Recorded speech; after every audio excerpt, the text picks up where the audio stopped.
Para quem não me conhece, meu nome é Jefferson, eu sou o presidente do Centro São Domingos Sávio aqui em Brasília.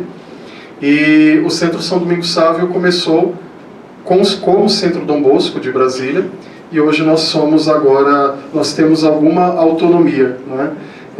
Nós decidimos continuar esse trabalho do Centro Dom Bosco e por isso assumimos esse nome, Centro São Domingos Sávio. São Domingos Sávio, que foi um discípulo de São João Bosco. Então esperamos realizar aqui em Brasília um pouco do trabalho que o Centro Dom Bosco do Rio de Janeiro tem feito de maneira tão maravilhosa no Rio de Janeiro e para todo o Brasil, na verdade. Antes de mais nada, eu gostaria então de pedir que rezássemos uma Ave Maria para então iniciarmos a nossa palestra. Em nome do Pai, do Filho e do Espírito Santo. Amém. Ave Maria, cheia de graça, o Senhor é convosco. Bendita sois vós entre as mulheres, e bendito é o fruto do vosso ventre, Jesus. Santa Maria, Mãe de Deus, rogai por nós, pecadores, agora e na hora de nossa morte. Amém. Em nome do Pai, do Filho e do Espírito Santo. Amém. Bom, pessoal, que assunto complicado que é esse, né? Teologia da libertação. Não sei acredito que por providência, né? Estou ouvindo depois do senhor Frederico, que falou bastante sobre as aparições de Nossa Senhora de Fátima, onde ela alerta sobre os erros da Rússia e o comunismo, e também vindo depois da palestra do Dr. Scott, né? Que nos alertou sobre alguns problemas vividos pela filosofia moderna, né? Pela filosofia contemporânea. Inclusive a pergunta do rapaz, agora não me recordo o nome dele, a pergunta exatamente nesse sentido, né? Como fazer para que a gente não se perca, né? Quando estamos estudando, como fazer para a gente não desatrelar a ciência da nossa fé, né? Uma pergunta muito pertinente para um jovem, né, fazer, é a pergunta de muitos jovens hoje, né? E tem muito a ver com parte do que eu vou falar aqui para vocês acerca da teologia da libertação. Isso porque nós já temos trabalhos muito bons acerca da história da teologia da libertação, sob o ponto de vista histórico mesmo, né? A perspectiva histórica. Um que eu recomendo para vocês é o livro do senhor Julio Loredo, né? A Teologia da Libertação, um salva-vidas de chumbo, né? É um livro magnífico, e nele vocês vão encontrar essa perspectiva histórica muito bem trabalhada acerca da teologia da libertação, com um realce de todos os fatos importantes, remontando aí o século XVIII até a nossa situação atual. Mas a minha palestra hoje, ela não vai tratar apenas da perspectiva histórica da teologia da libertação. Eu vou tentar trazer para vocês o que gerou a teologia da libertação, que tipo de pensamento, né, gerou a teologia da libertação, qual é o panorama atual da teologia da libertação e o que o católico precisa fazer para combater a teologia da libertação na nossa realidade atual, certo? Então eu vou tratar sobre alguns aspectos um pouco filosóficos que podem ser um pouco cansativos, mas eu vou tentar aliviar, tá, gente? Para mim, a terceira dificuldade que eu acabei nem falando estou fazendo uma palestra antes do almoço, está todo mundo morrendo de fome. Mas eu vou tentar ser leve para que a gente possa desfrutar, para que vocês possam desfrutar dessa palestra. Pois bem, como vocês sabem, a teologia da libertação é um problema muito grande, principalmente para a América Latina. E ela é um problema muito grande para a América Latina porque ela foi pensada para a América Latina, tá? Ela foi desenvolvida para a América Latina, inclusive na intenção de que fosse uma teologia distinta do que era feita na Europa. Então, quando nós pegamos algumas obras, Oscar Gutierrez, quando a gente pega Hugo Asman, né, são alguns autores iniciais da teologia da libertação, todos eles vão ressaltar a necessidade dessa teologia feita para o povo latino-americano, né? já adianto para vocês, uma grande farsa. Né? Eles pegam inúmeros elementos da teologia europeia, da Nouvelle Teologie, e adaptam para que fique mais palatável para o público latino-americano. É basicamente isso que eles fazem. Mas eles precisam atrelar à teologia da libertação essa identidade latino-americana por uma questão sentimentalista. É quase um apelo nacionalista, não é? Para que a teologia tivesse um suporte maior aqui na região. Qual era a necessidade da teologia da libertação aqui na América Latina? Então vou começar dos tempos modernos e a gente vai traçando depois a origem disso, tá? Como vocês sabem, a União Soviética, ela foi o início, não é? O início de uma tentativa de implementação do marxismo de maneira mais factual. A gente vivia até então um marxismo ideológico, né? Nós tínhamos vários autores que já produziam conteúdo acerca do marxismo, do socialismo, mas esse marxismo ainda não tinha sido colocado em prática da maneira como havia sido teorizado. E a União Soviética ela serve como um primeiro experimento para isso, né? O problema é que a União Soviética ela já parte de uma realidade,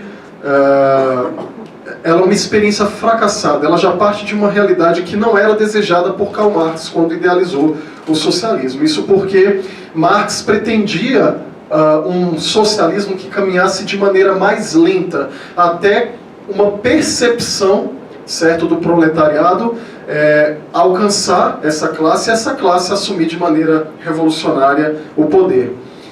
O problema é que, passados anos, passadas décadas, isso não aconteceu, não é?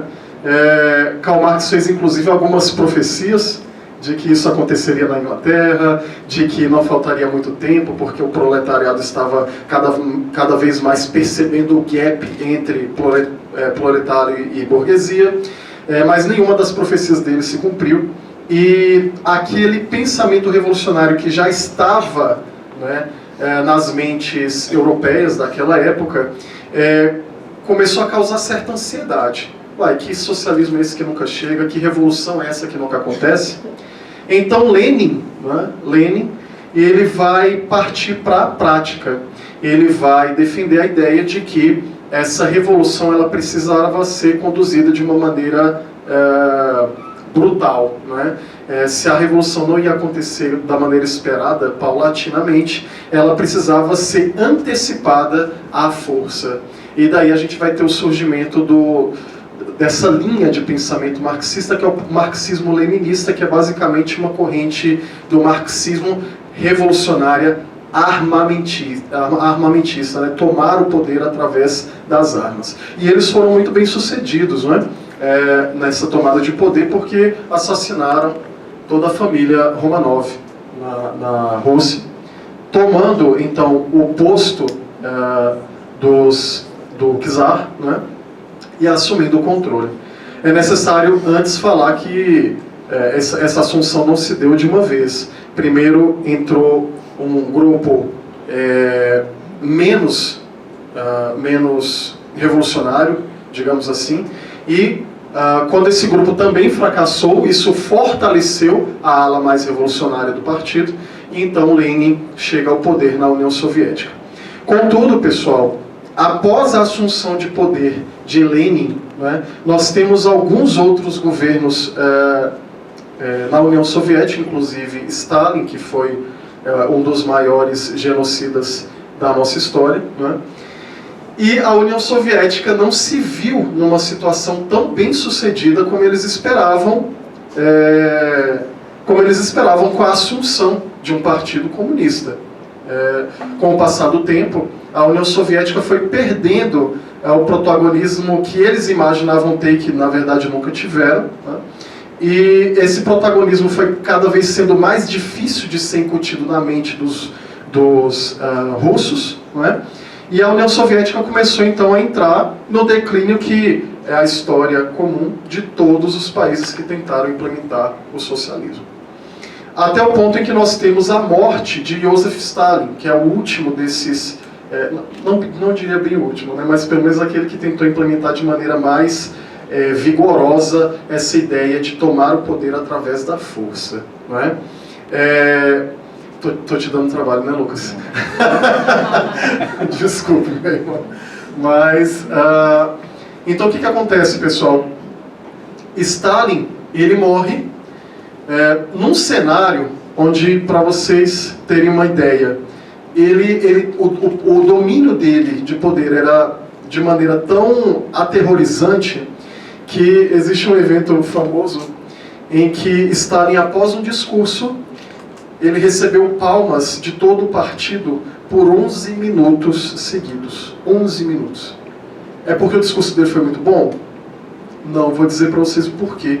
Porque ninguém queria ser o primeiro a parar de bater palmas. Porque o primeiro a parar de bater palmas poderia ser perseguido depois e no outro dia não acordar. Entende? Essa era a situação. Era a situação da União Soviética no governo de Stalin. E eu falo isso, inclusive, para o alto escalão do Partido Comunista. Ninguém ficava salvo de Stalin, certo? A gente vê isso sendo refletido, por exemplo, em Nikita Khrushchev, né? Khrushchev, que é o que segue Stalin e que se torna o novo líder da União Soviética após a morte de Stalin. Nikita Khrushchev, em sua biografia, em sua autobiografia, ele chega a afirmar, né, que apesar da idolatria, né, que acredito que todo o alto escalão do Partido Comunista tinha por Stalin, a morte de Stalin causou para a alta cúpula uma sensação de alívio. Ufa, eu acho que amanhã eu acordo vivo. Entende? Não à toa, Khrushchev também foi o primeiro a expor, ainda não tão publicamente, mas de maneira mais velada, dentro do Partido Comunista e para os russos,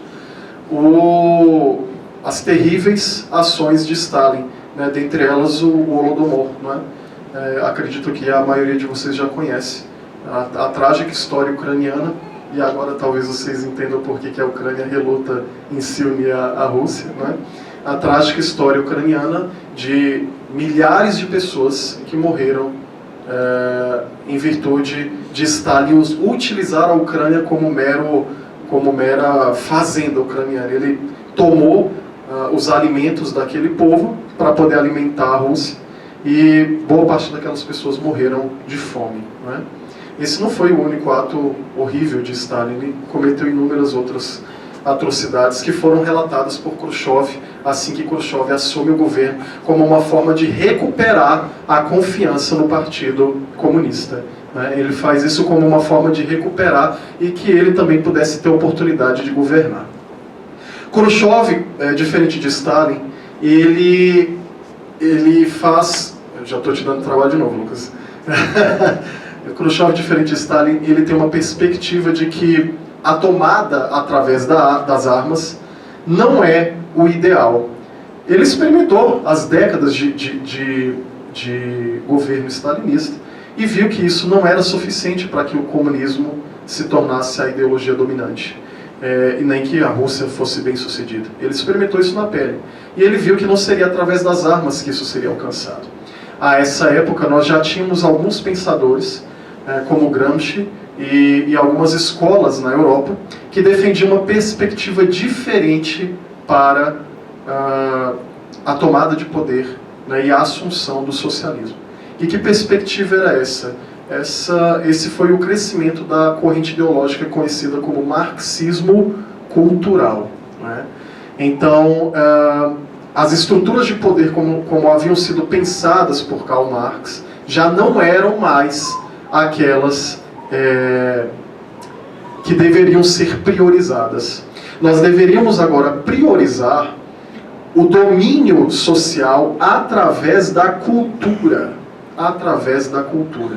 Já não bastava mais o domínio apenas através das armas. Né? Porque, veja, o domínio através das armas ele tem uma limitação muito grande. Você sempre vai gerar revolta. Sempre haverá grupos dissidentes. Em determinado momento, quando o seu poder se enfraquecer um pouco só, esses grupos dissidentes podem tomar o controle novamente. Isso acontece quando há um domínio cultural.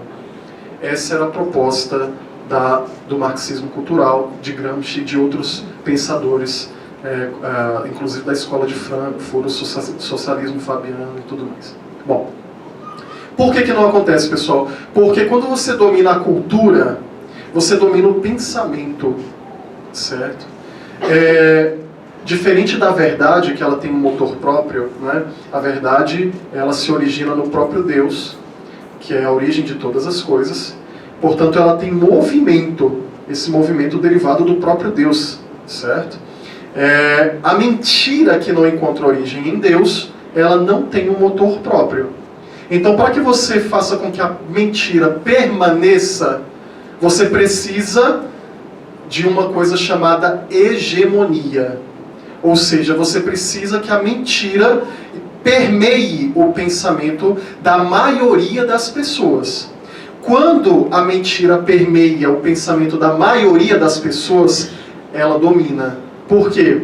Porque ela coage as pessoas quase que de uma maneira violenta.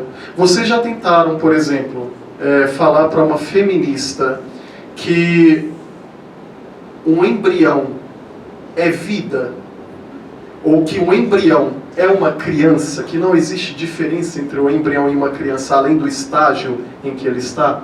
Já tentaram? Elas entram numa pane mental violenta. Elas chegam a agir, às vezes, até violentamente. Mas como você afirma uma coisa absurda dessas? Quase vai para agressão, já, né? Algumas vezes vai. Por que isso acontece? Por que acontece essa dissociação cognitiva, né, que a gente chama? Porque a mentira domina essa pessoa, não porque a dominou através da razão. São pessoas que não chegaram a refletir sobre o que elas estão falando.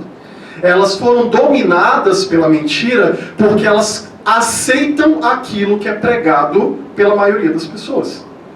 Entende? E essa é a realidade do nosso mundo atual. São pouquíssimas as pessoas que buscam a verdade e buscam compreender a verdade como ela é. A maioria das pessoas encontra conforto em aceitar aquilo que é falado para elas, né? E foi entendendo isso que o marxismo prosperou. Por quê? Bom, se a maioria das pessoas encontra conforto naquilo que é dito, então basta que a gente domine aqueles que dizem. Se nós dominarmos aqueles que dizem, nós temos o domínio da maioria. Essa foi a compreensão, né, que fez com que o marxismo evoluísse, né, e que chegasse ao ponto em que está hoje, onde as mentiras contadas pelo marxismo já duram décadas. Então, para você destruir as mentiras que foram contadas há décadas pelo marxismo, é um trabalho de resgate dificílimo. Por quê? Porque você precisa, muitas vezes, reeducar uma pessoa nos seus valores mais básicos e nos sentidos e conceitos mais básicos.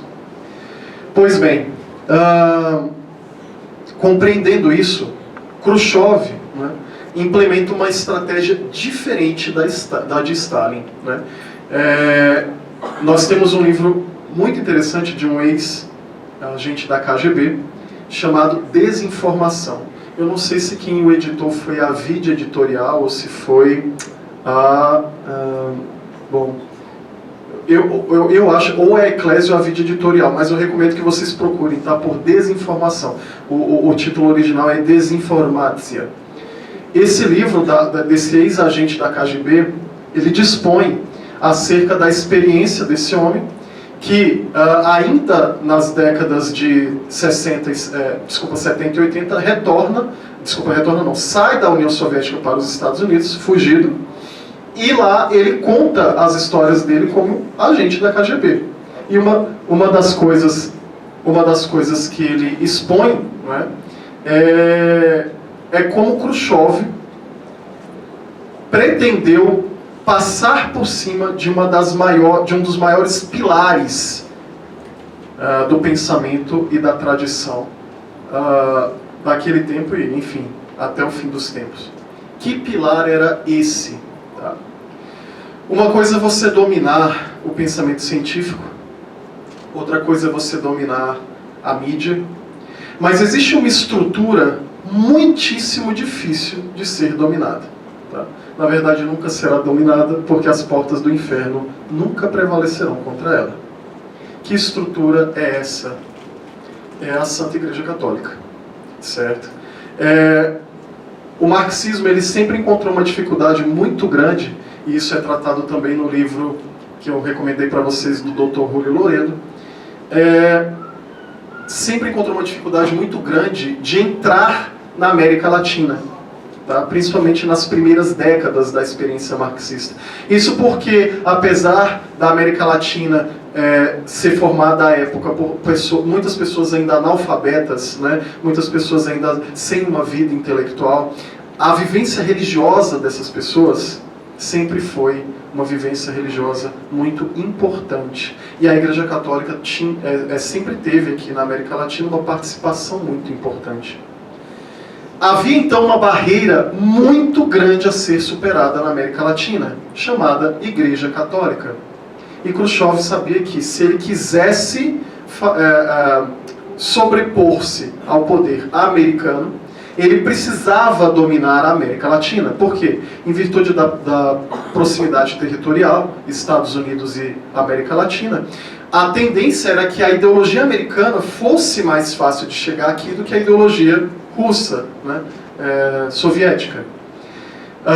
Mas ele precisava dessa região de domínio, até por uma questão de estratégia militar. Não à toa o apoio da União Soviética à independência cubana. Não é? Contudo, como eu disse para vocês, havia esse problema enorme, Igreja Católica. O que vamos fazer? Não é? Nesse livro, então, relata-se o quanto Khrushchev e a União Soviética investiram pesadamente em estruturas e em instituições ecumênicas, certo? Logo no início do governo de Nikita Khrushchev. E com esse investimento eles pretenderam reunir a maior quantidade de teólogos de diversas religiões que eles pudessem influenciar ou ao menos perceber quais eram aqueles que eles podiam cooptar. A partir dessa experiência, verificaram a possibilidade de cooptar alguns teólogos católicos. Não é? Alguns desses teólogos foram realmente cooptados, isso ainda na década de 50. Né? Na década de 60 e 70 será quando a gente vai ter os primeiros livros lançados com o tema Teologia da Libertação.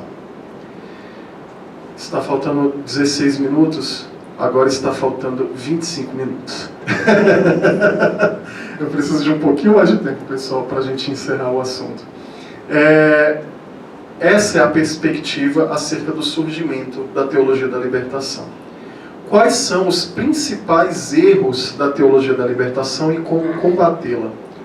Bom, pessoal, a Teologia da Libertação ela é fruto de um pensamento modernista, de uma filosofia moderna e de uma filosofia completamente fracassada. Não à toa, o Dr. Scott fala da destruição, da degradação que é a Faculdade de Filosofia na UNB. Né? Por que ela é colocada e relegada ao subsolo? Por que a estrutura da faculdade é tão questionada? Por que ninguém conhece a Faculdade de Filosofia? Tudo isso é intencional, certo? Tudo isso é intencional. Porque para responder a sua pergunta ao professor Scott, é necessário que você compreenda a ciência, e foi essa a resposta dele, sob a perspectiva também filosófica. Uma coisa não pode caminhar sem a outra. Só que nós temos essa dissociação entre a metafísica, certo, e a ciência meramente de medições, né? Há mais de 200 anos, mais de 300 anos. Essa é uma realidade que nós já vivemos há séculos e que é tida como verdade há séculos. Então, nós vivemos há séculos sob a égide de uma filosofia que simplesmente não encontra fundamento na verdade. Então a filosofia foi esquecida, e ela está esquecida, muito em virtude de que o clímax que ela viveu foi há séculos. Hoje o que a gente tem, infelizmente, é o refúgio. Já a ciência, como o próprio professor também ressaltou, hoje um cientista ele é visto como um santo. E isso dá liberdade para que ele passe da zona de competência dele e afirme aquilo que ele não pode afirmar. Eu vou dar um exemplo para vocês. Quanto à pergunta, quando começa a vida? Quando começa a vida? Um cientista ele pode afirmar que a partir do momento em que você tem a formação de um embrião, você tem a formação de um novo DNA distinto do da mãe. Isso já seria suficiente, ou seja, o ponto de vista científico, meramente material, já seria suficiente para afastar a maioria dos argumentos abortistas. Porque realmente, com a formação de um novo DNA, você tem um indivíduo diferente, correto? Mas o ser humano não é apenas DNA. O ser humano não é apenas DNA. Eu conto essa experiência porque é uma experiência que eu tenho em casa como pai homeschooler. Eu dou aula para minha filha de 13 anos, vai fazer 14 esse ano. E a minha experiência como pai homeschooler na minha escola eu aprendi o que é ser vivo quando eu estava estudando biologia. O ser vivo ele tem determinadas características que vai o distinguir dos seres inanimados. Mas eu nunca aprendi o que é ser. E nunca aprendi o que é vivo. Isso são coisas que você só vai aprender se você buscar fora do ambiente escolar. Então como é que eu posso aprender o que é ser vivo sem saber o que é ser e o que é vivo? Correto? Essa é a reflexão que eu quero trazer para vocês. Mas qual é a origem desse pensamento que já é dominante hoje? Tá? Bom, nós temos o clímax, a filosofia em excelência, em Santo Tomás de Aquino. Santo Tomás de Aquino que consegue pegar Aristóteles, degluti-lo e fazer com que Aristóteles seja palatável para a teologia católica. Ele eleva Aristóteles, porque elevado era o próprio Santo Tomás de Aquino. Mas após Santo Tomás de Aquino, nós vamos ter vários movimentos filosóficos que vão destruir a busca pela verdade como ela deveria ser. O primeiro desses movimentos é o nominalismo. Eu tenho certeza que aqui tem várias pessoas que têm os cursos do Padre Paulo Ricardo e que acompanham o site do Padre Paulo Ricardo. Ele já tem um excelente curso acerca dessa decadência do pensamento pós-escolástico, ali já no surgimento da Reforma Protestante.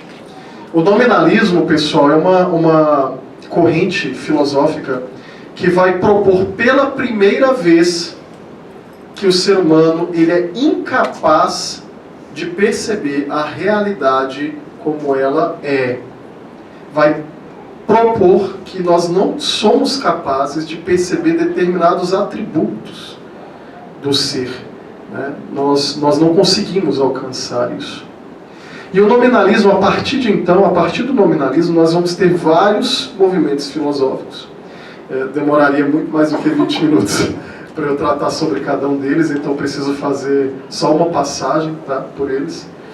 Até que a gente chega na filosofia mais contemporânea, onde a gente vai ter um indivíduo de nome Hegel, que vai causar todo o rebuliço que vai dar origem ao pensamento marxista e à ideologia socialista. Quem foi Hegel?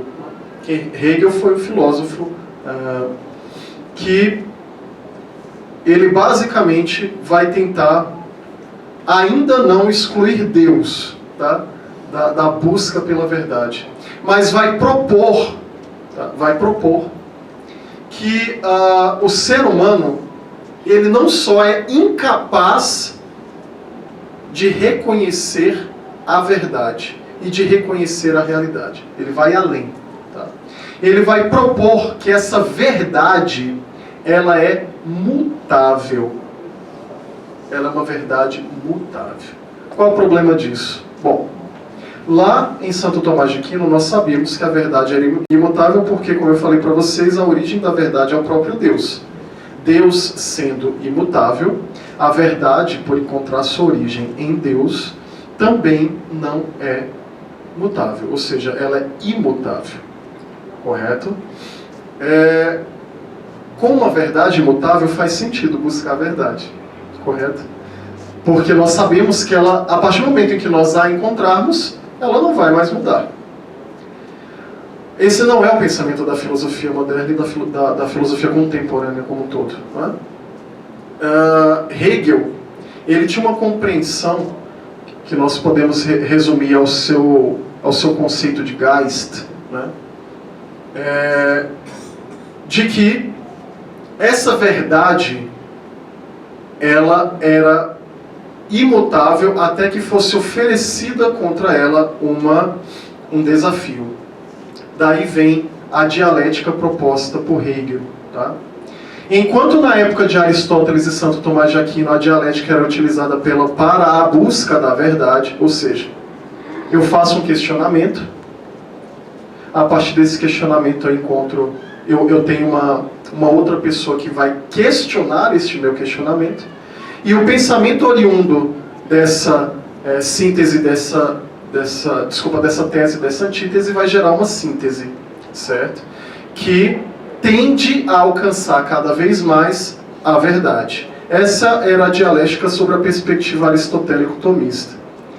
Já sob a perspectiva hegeliana, o que ele vai dizer é o seguinte. Bom, primeiro vamos partir do pressuposto de que a verdade muda. Tá? De que a verdade muda com o passar do tempo e de acordo com a realidade do próprio homem. Tá bem?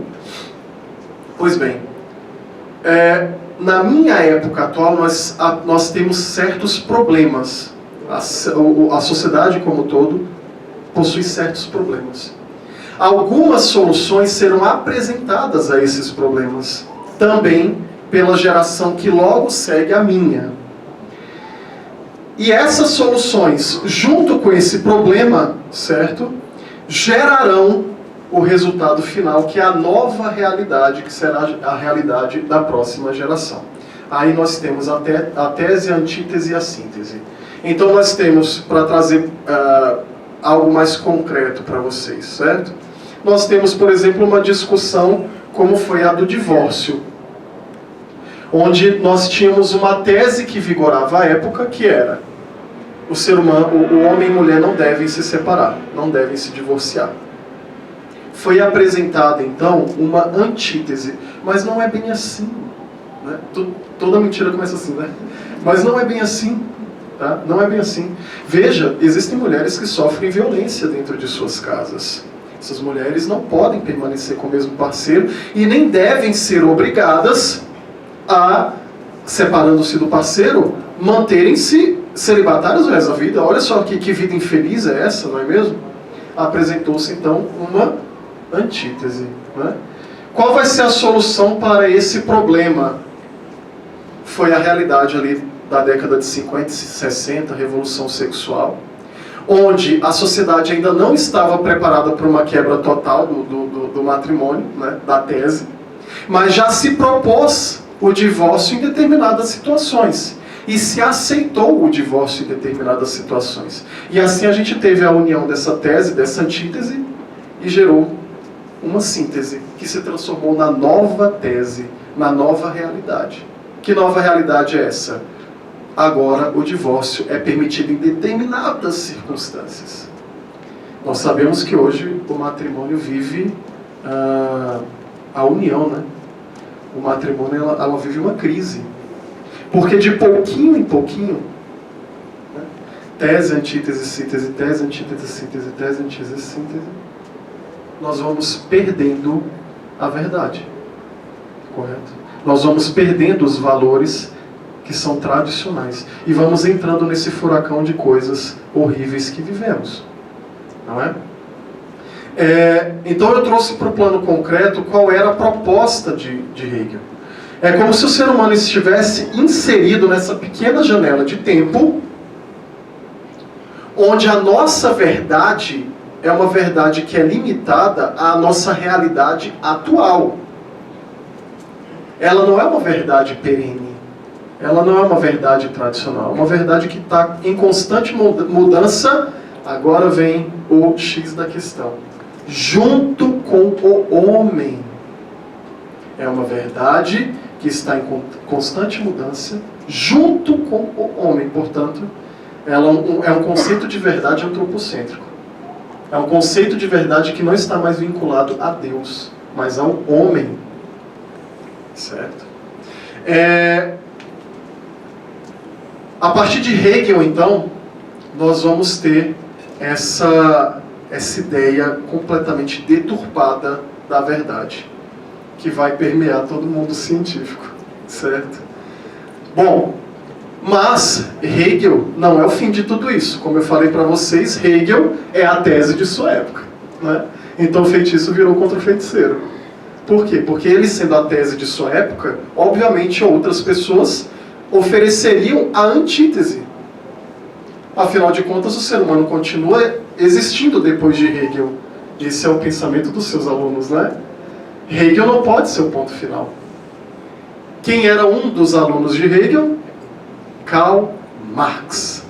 E ele vai propor, então, a ideia de que, sim, nós vivemos uma série de crises, nós temos uma série de sínteses e antíteses que são propostas dialeticamente para a sociedade em seu tempo, mas nós podemos reduzir todo o progresso da humanidade e toda a história da humanidade a um problema chave, a uma tese e uma antítese chaves, que nada mais é do que a disputa entre o proletariado e a burguesia.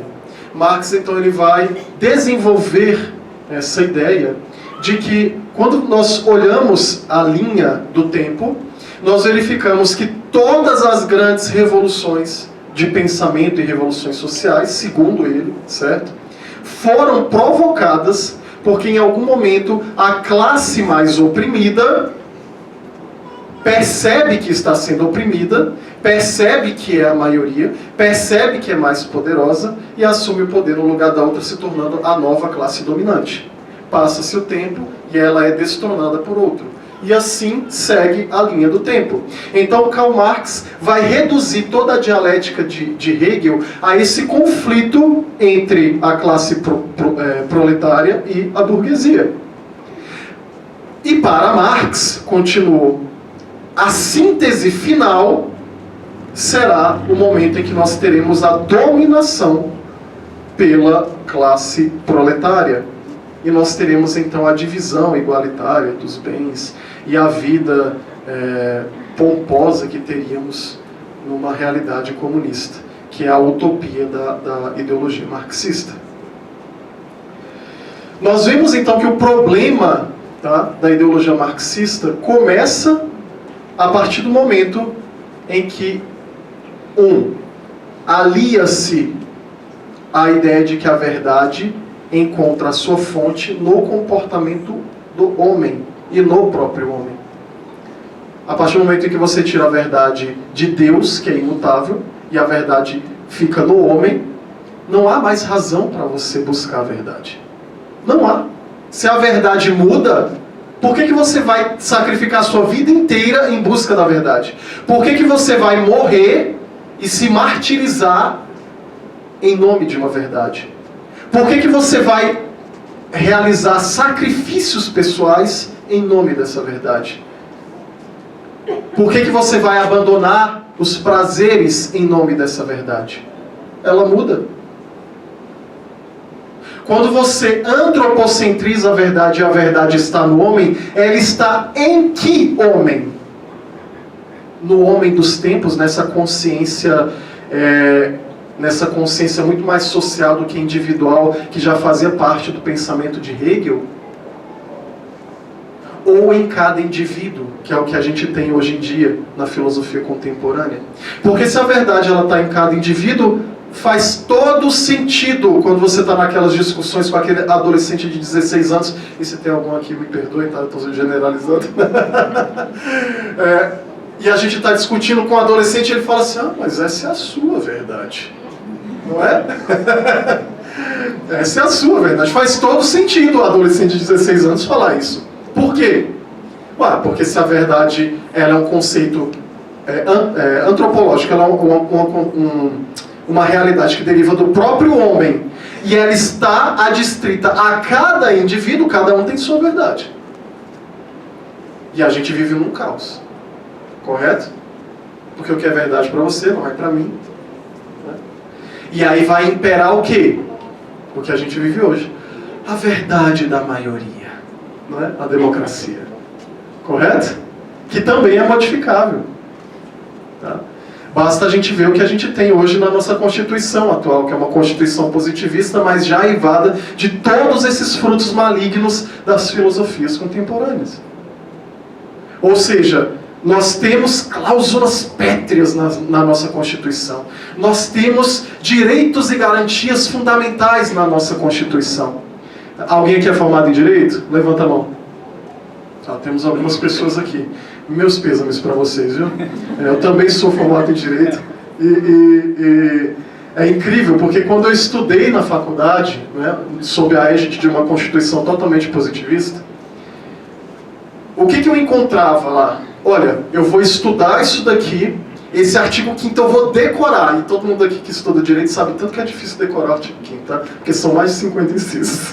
Então, eu vou decorar isso daqui, mas eu tenho uma certeza na minha vida, Senhor. Eu vou passar no concurso e eu nunca mais vou precisar decorar isso daqui, porque é imutável isso daqui. Aí vem o STF e fala bem assim, olha, verdade. Realmente não se pode criar... Realmente nós não teremos crime sem lei anterior que o define. Nós não podemos fazer analogia.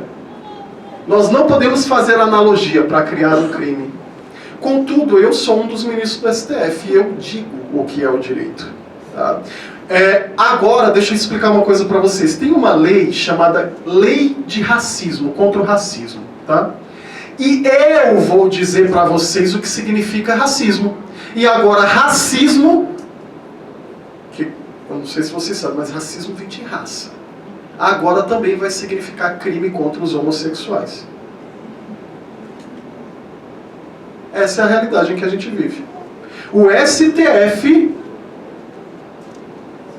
mudou o conceito de racismo, simplesmente para não dizer que estavam criando analogamente um crime.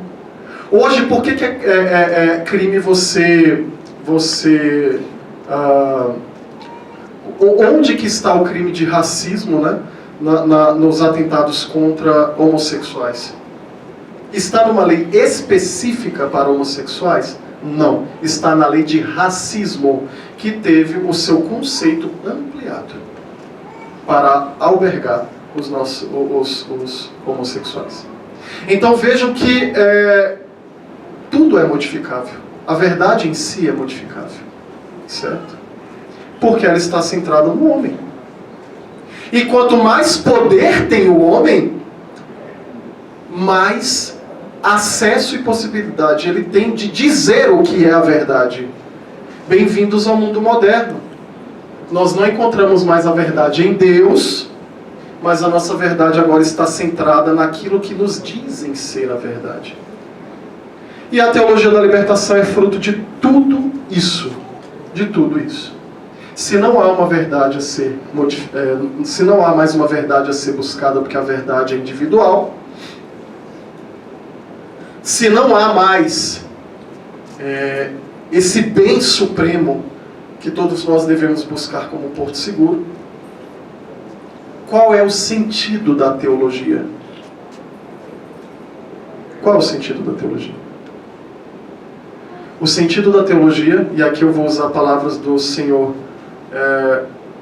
Gustavo Gutierrez, né, um dos primeiros autores católicos a defender a teologia da libertação. O sentido da teologia católica é adaptar a eclesiologia católica ao pensamento marxista.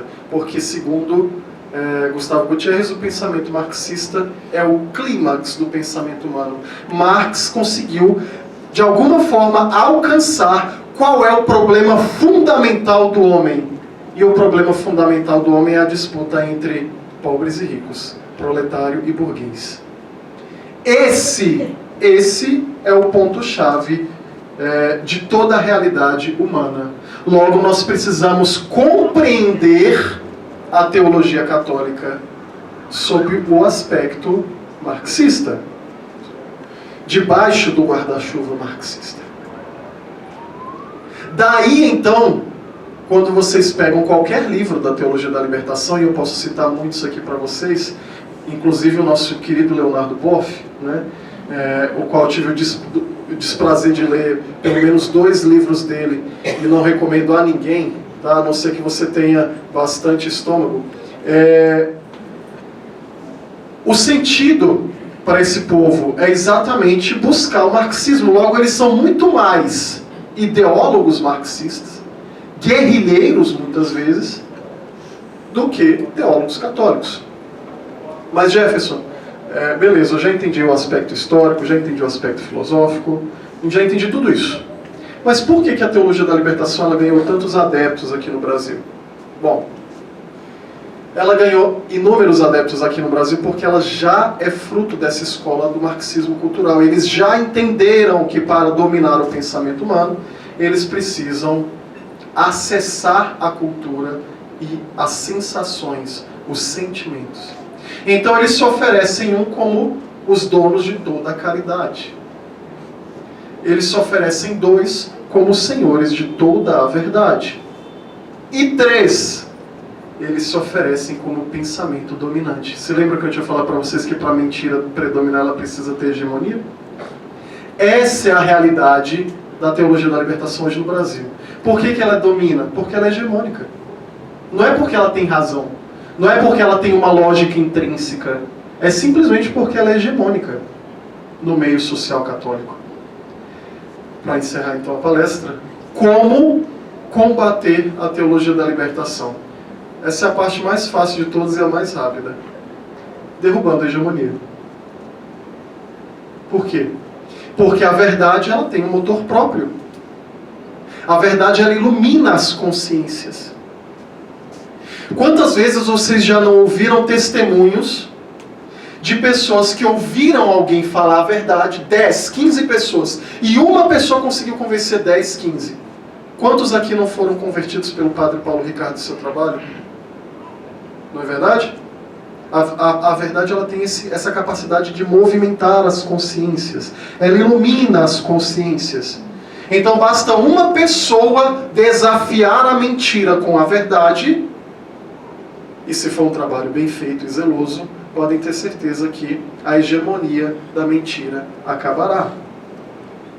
Basta então que nós ofereçamos um desafio à mentira. O problema é que a mentira sequer é desafiada. Por quê? Porque nós temos medo. Nós temos medo do martírio. E hoje o martírio não é mais o martírio dos 400 primeiros anos. Não é mais um martírio em que você vai ser crucificado. Não é mais um martírio em que você vai ser colocado na roda, vai sangrar. Não é mais esse martírio heróico que muitos aqui estão buscando, ou que dizem buscar. É o martírio social. Esse já não dá tanto renome, não é? Quem é que está disposto ao martírio social? A ser relegado ao patinho feio da classe, a ser colocado de lado nos grupos de discussão, a ser mal visto por todos? Ou vocês acham que o trabalho daqueles senhores ali atrás do IPSOL, quando eles saem divulgando as suas campanhas, é um trabalho fácil? São cuspidos onde passam. O trabalho dos arautos do Evangelho, o trabalho do Centro Dom Bosco de Brasília, vocês acham que são trabalhos fáceis de serem realizados? Não são. Nós precisamos resistir a essa mentira, mas são poucos os que estão desejosos por resistir, porque sabem que sofrerão um processo chamado exclusão social. Esse é o martírio moderno. E se você está querendo ser santo através do martírio, eis um bom caminho. Essa é a única forma que nós temos de resgatar a verdadeira teologia católica, de resgatar a tradição católica, e esse é o trabalho do leigo. Porque se vocês acham que é difícil oferecer resistência à teologia da libertação na rua, imagine o que é oferecer resistência à teologia da libertação dentro da CNBB. Dentro da paróquia, dentro da diocese, onde há uma hegemonia da teologia da libertação. Eu acredito que muitos de vocês aqui conhecem inúmeros padres que resolveram oferecer essa resistência. Sabe onde é que eles estão? Geralmente relegados a uma capela no interior do Mato Grosso. Geralmente relegados a uma capela lá na Vicente Pires. Geralmente relegados a uma pequena capela sustentada pelas pessoas que vão a ela. Senão ele estaria passando fome, porque teria sido abandonado pelos seus. Essa é a realidade dos padres que tentam oferecer resistência. Vocês querem isso dos seus padres? Então nós trabalhamos, nós temos condições de nos alimentarmos sem depender disso, e nós temos forças, principalmente os jovens. Portanto, o trabalho de oferecer resistência à mentira é um trabalho hoje do leigo. E é por isso que nós estamos aqui na Liga Cristo Rei. E assim eu encerro a palestra de hoje.